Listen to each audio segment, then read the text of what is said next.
Coucou tout le monde, je me retrouve pour un nouvel épisode de podcast depuis mon rooftop.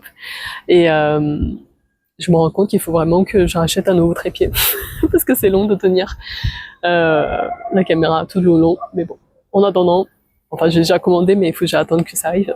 Et en attendant, ça sert mon bras le trépied. Et j'espère que vous allez apprécier cet épisode. Donc aujourd'hui, j'aimerais vous parler des émotions. Et parce que je vous ai déjà fait un épisode sur l'hyper-indépendance, vous savez, syndrome de super Wonder Woman, et aussi la relation, l'inverse, en fait l'hyper-indépendance et l'hyper-dépendance, ni l'un ni l'autre est bon. Et aujourd'hui, en fait, j'ai envie de parler d'un autre sujet qui est un peu parallèle à celui-ci, c'est sur les émotions. Parce que ce que j'observe, c'est que parmi mes clientes, il y en a beaucoup, et je pense la plupart sont hypersensibles, donc qui ressentent beaucoup des émotions, on va dire, d'une intensité qui les envahissent, et c'est pour ça qu'ils ont peur en fait de leurs émotions. Ils ont l'impression vraiment de pas savoir les gérer, et donc ça leur pose problème au quotidien. Donc c'est pour ça que cet aspect de gestion émotionnelle est hyper important. Et en même temps, j'ai envie de dire, on est des êtres humains, donc ressentir les émotions, c'est normal. Et moi, je trouve un autre spectre du coup de femmes qui sont un peu comme des robots, qui se sont tellement coupées de leurs émotions qu'elles ont l'impression de fonctionner comme un robot et de plus rien ressentir. Donc d'un côté, on a des femmes qui ressentent des émotions comme des tsunamis, et de l'autre, on a des femmes qui ressentent plus rien, en fait. Et pour moi, ça pose problème autant l'un que l'autre, et il n'y a pas de meilleur profil que l'autre, mais tous les deux ont besoin d'un ajustement, parce que ce n'est pas normal de plus rien ressentir, parce qu'encore une fois, on est des êtres humains, on est censé ressentir des émotions, et même quand c'est des émotions désagréables, et oui, on a tendance à nous protéger, donc on a tendance à se dissocier de nos émotions ou de nous, en anglais c'est nomme, mais anesthésier, voilà, anesthésier de nos émotions pour pas plus les ressentir parce que c'est trop envahissant et parce que ça fait trop peur et parce que ça prend trop de place et ça nous rend fous et peut-être ça nous crée des angoisses, de l'anxiété, du stress qu'on n'a pas envie, peut-être une tristesse tellement profonde que on a l'impression qu'elle va nous amener en dépression. Vraiment, j'ai eu beaucoup de cas comme ça.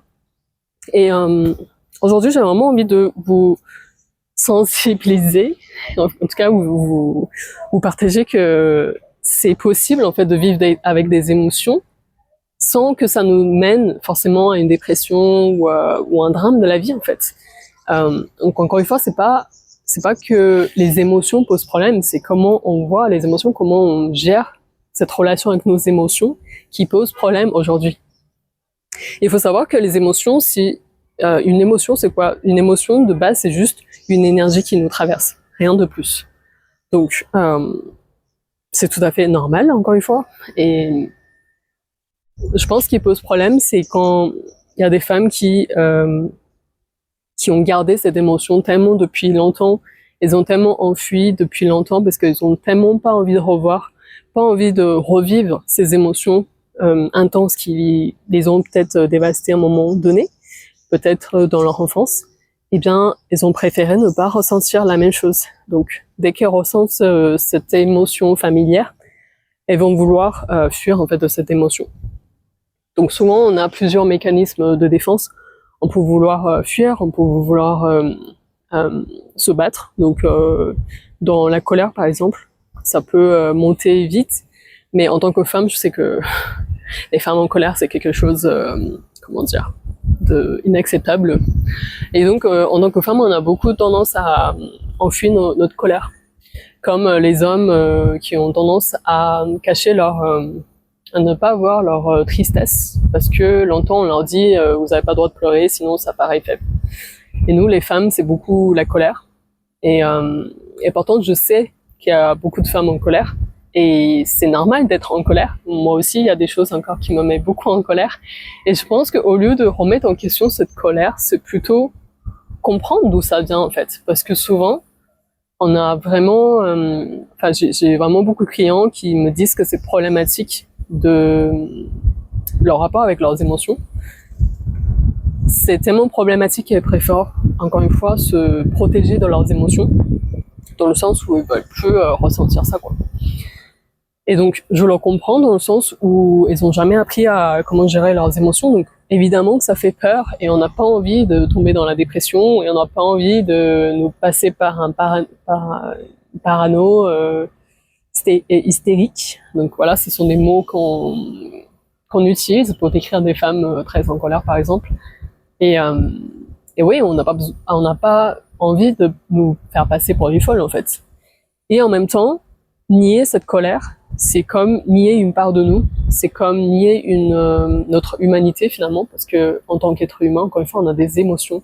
Donc ne pas reconnaître qu'on a des émotions et de vouloir nier nos émotions, c'est comme si on refuse d'être un être humain et on préfère ne pas ressentir, enfin on préfère rien ressentir en fait. Donc c'est vraiment paradoxal.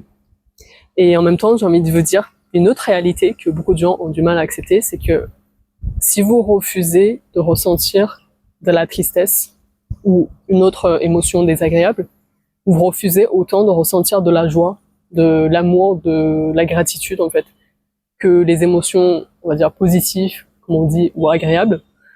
Eh bien, si vous choisissez de ne plus ressentir de la tristesse, vous choisissez autant de ne plus ressentir autant de joie. Et c'est pour ça, en fait, que la plupart de mes clientes, une fois qu'elles ont fini mon accompagnement, elles se sentent plus vivantes, elles se sentent libres, elles se sentent joyeuses, légères, des choses qu'elles n'ont jamais ressenties avant, pourtant ça fait bien partie d'elles. Je n'ai pas de baguette magique, j'ai rien mis à l'intérieur d'elles. C'est tout simplement qu'ils ont appris à accepter d'ouvrir leur armure et de accepter de ressentir en fait les émotions, tout simplement. Et puisque je leur donne des outils pour gérer leurs émotions, ils n'ont plus peur de ressentir des émotions désagréables, telles que la tristesse, la colère par exemple. Je les apprends vraiment à écouter, à ressentir leurs émotions et essayer de comprendre en fait les messages que les émotions apportent, parce qu'encore une fois, les émotions sont là pour quelque chose, ce sont des messagers, ça n'existe pas pour rien. Et donc c'est important voilà, de se réconcilier finalement avec ses émotions et de pas avoir ce fantasme-là de vouloir choisir quelle émotion ressentir, ne pas ressentir telle autre émotion, parce que clairement c'est une illusion. Vous ne pouvez pas faire ça. On est des êtres humains, on n'est pas une machine où on peut choisir de débrancher quelques fils et de garder quelques fils branchés parce que ce sont des émotions qu'on préfère. Ce n'est pas possible. Mais par contre, ce que je peux vous garantir, c'est que quand vous acceptez de faire ce travail-là, vous allez ressentir tellement plus de joie, tellement plus de légèreté et de sérénité, et que une fois que vous avez les outils, vous êtes tellement plus confiante en fait dans la vie que vous avez plus peur en fait. Vous avez plus peur de vos émotions, vous avez plus besoin de les enfouir, vous n'avez pas besoin de vous anesthésier parce que vous sentirez en fait à quel point ça vous rend vivant et à quel point ça fait sens en fait de ressentir ces émotions. Vraiment, quand tout ce que veulent vos émotions, c'est que vous entendez les messages qu'elles portent. Pas pour vous faire chier, pas pour ruiner votre vie, mais vraiment pour que vous entendez ce putain de message, peut-être écrit depuis longtemps en fait, que vous cherchez à ne pas voir. Sachez que plus vous repoussez ces messagers, plus ça va revenir fort. Et c'est pour ça que parfois ça vient même en maladie. Le mot maladie, ça se compose en mal-à-vie. Ce sont des mots que vous n'avez pas pu dire. Ce sont des émotions que vous réprimez, qui se sont cristallisées dans votre corps. Donc finalement, ça existe parce que vous résistez, parce que vous voulez pas ressentir, parce que vous voulez pas entendre ce qu'ils ont à dire en fait. Et parfois, moi, ce que j'ai observé, en tout cas, ce sont des moments très émouvants. En fait, ce sont des messages qui sont là depuis très longtemps, qui s'attendent que la personne se réveille pour les écouter, en fait. Et souvent, je vois mes clientes fondant de larmes en ce moment-là parce que c'est vraiment très émouvant, en fait, à vivre, à regarder, mais à vivre. C'est quelque chose de très beau. Et c'est une partie que j'aime beaucoup. Et donc, vraiment, je vous invite à ressentir vos émotions, vraiment, c'est ce qui vous rend vivant, c'est ce qui vous rend vulnérable, mais c'est ce qui vous rend humaine et c'est ce qui vous rend attractif aussi. Parce que on est tous des êtres humains, les êtres humains ont envie d'être en relation avec des êtres humains, mais pas avec des robots. Donc, je vous laisse avec ça, je vous laisse méditer dessus et dites-moi en commentaire ce que vous en pensez, où vous en êtes dans votre relation avec vos émotions aujourd'hui. Est-ce qu'il y a des choses que vous avez accepté à ressentir, il y a des choses que vous avez encore du mal à ressentir, dans quel domaine vous sentez encore un blocage émotionnel dans votre vie. Dites-moi en commentaire et je serai ravie d'échanger avec vous. Et puis je vous dis à la semaine prochaine.